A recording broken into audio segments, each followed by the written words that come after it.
함께 한번 기도합시다. 사랑하는 하나님, 하나님께서 우리에게 베풀어 주시는 주님의 사랑을 우리의 삶 속에 경험하고 살아가게 하여 주시니 감사합니다. 주님께서 우리에게 주시는 하나님의 사랑이 우리에게 참 사랑이다 라는 걸 고백했습니다.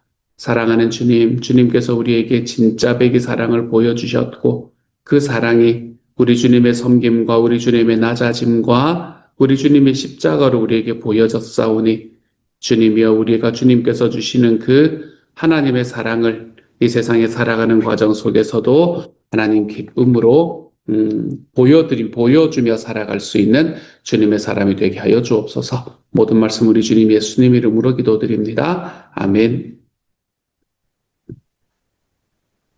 고린도전서 13장 1절부터 7절까지의 말씀을 함께 읽읍시다. 고린도전서 13장 1절부터 7절까지의 말씀을 우리 함께 읽읍시다. 같이 읽습니다. 시작.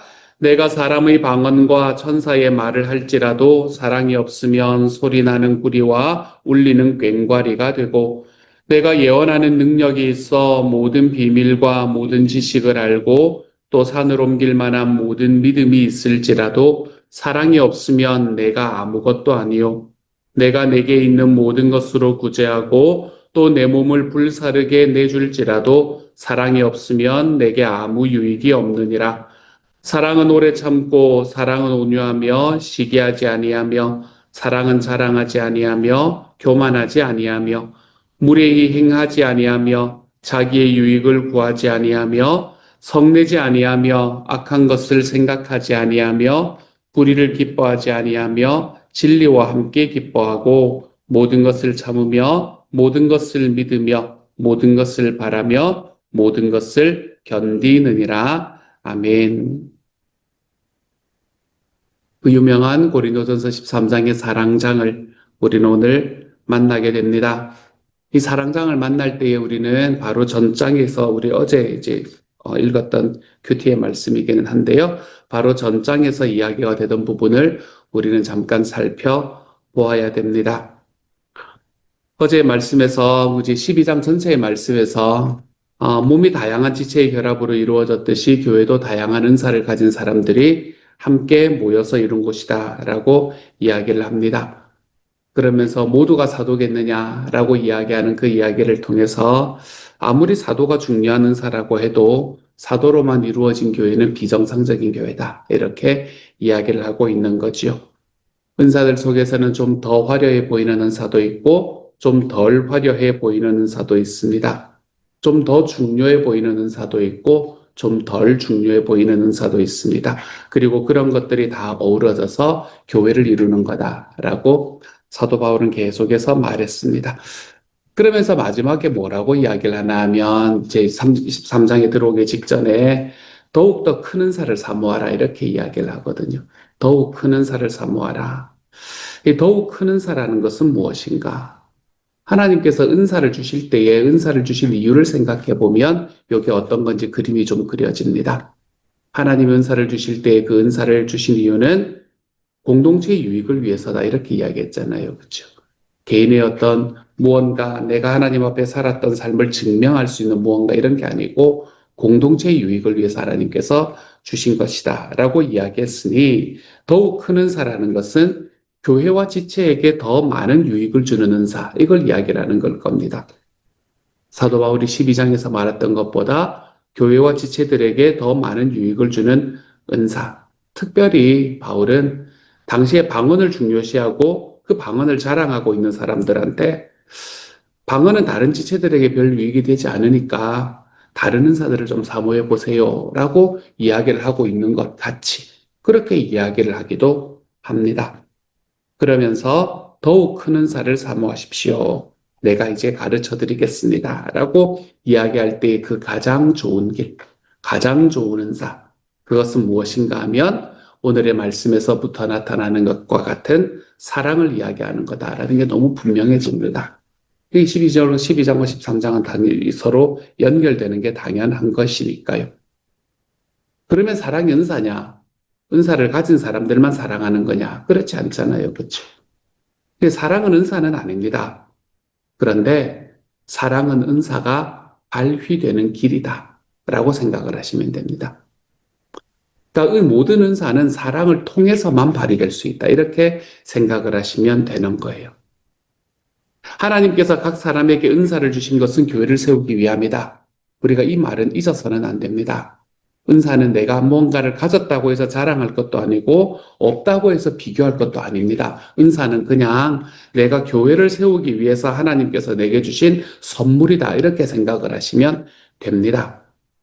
그런 의미에서 내가 가지고 있는 은사를 발견하는 것, 이게 너무너무 중요합니다. 은사대로 사역하는 건 너무 필요합니다. 하지만 그 전에 지체로서 내 주변에 있는 사람들을 사랑으로 섬기는 것이 더 중요하다라고 말씀을 이야기하는 겁니다. 은사대로 사역하는 것도 중요하지만 지체로서 나와 함께 있는 사람들을 사랑으로 섬겨보는 것이 더욱 중요한 일입니다. 이걸 이야기하고 있는 겁니다. 그리고 실제로 우리는 은사를 언제 깨닫냐 하면 하나님 앞에 기도하면서 아니면 은사 확인을 자꾸 하면서 내가 무슨 은사가 있는가라는 것을 고민하고 생각하고 내가 그렇게 하면서 은사를 발견하는 것이 아니고 우리 은사를 어떻게 발견하나 하면 내가 서 있는 자리에서 교회를 섬기다가 보면 은사가 발견이 되어 지는 거거든요. 그렇기 때문에 은사를 가지고 내가 어떤 은사를 가지고 있다라는 것으로 자랑하는 것, 내가 어떤 은사를 가지고 있는가라는 걸 발견하는 것도 중요하지만 내가 그의 발견이 좀 되지 않았다 하더라도 일단 나와 함께 있는 이들을 내가 교회의 지체로서 사랑으로 섬기는 것이 더욱 중요하다. 그래서 사도 바울은 어제의 말씀에서 내가 더 좋은 길로 여러분을 이야기하겠습니다. 인도하겠습니다. 라고 말하고 있었던 겁니다. 모든 성도들이 많든 적든 각자 자기가 가지고 있는 은사를 가지고 사랑으로 서로 섬기는 교회. 은사를 가지고 사랑을 통로로 하여, 사랑을 매개로 하여 공동체를 섬기는 교회. 그것이 바로 하나님께서 원하시는 교회다라는 건 너무 분명해 보이네요. 그리고 난 다음에 이제 오늘의 말씀으로 들어오는 거거든요. 내가 더 좋은 길을 보여드리겠습니다 하고 난 다음에 이제 오늘의 말씀에서 사랑을 이야기를 하는 겁니다. 이제 바울은 가장 좋은 일, 즉 사랑의 길을 우리에게 보여줍니다. 여기서 사도 바울이 이야기하는 사랑이라는 것은 우리가 소위 사랑을 세 가지로 나눈다라고 이야기할 때 이 아가페 사랑을 이야기를 하는 거라고 생각할 수 있습니다.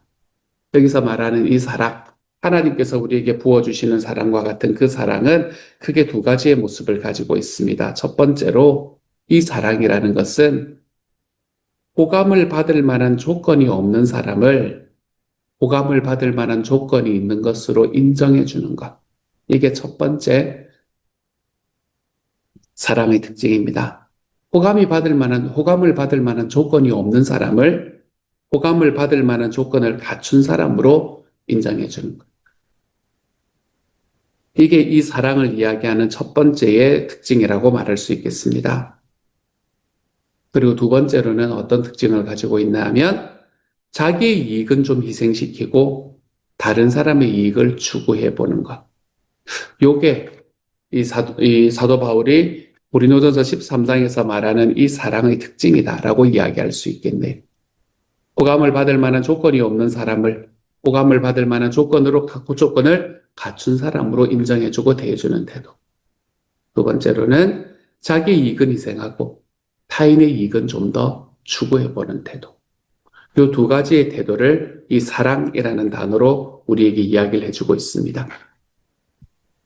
이런 사랑의 모습이 가장 잘 나타난 것이 누구인가? 하나님에게서 온전히 나타났지요. 하나님께서 우리는 이 사랑의 모습을 우리는 하나님에게서 발견할 수 있습니다. 먼저 하나님께서는 그럴 만한 자격이 없는 우리를 먼저 의롭다고 인정해 주셨잖아요. 자기 아들의 십자가의 죽음으로 인해서 우리를 의롭다고 인정해 주셨습니다. 우리는 여전히 아직 죄 가운데 있는 죄인들인데 우리가 예수님께서 이루신 일을 믿고 그분을 주님과 구세주로 영접하면 하나님은 우리를 의롭다라고 불러주시겠다. 그게 우리가 아까 이야기했던 사랑의 첫 번째 태도와 연결되는 것이 아니겠습니까? 호감을 받을 만한 조건이 없는 사람을 호감을 받을 만한 조건을 갖춘 사람으로 인정해주고 대해주는 것.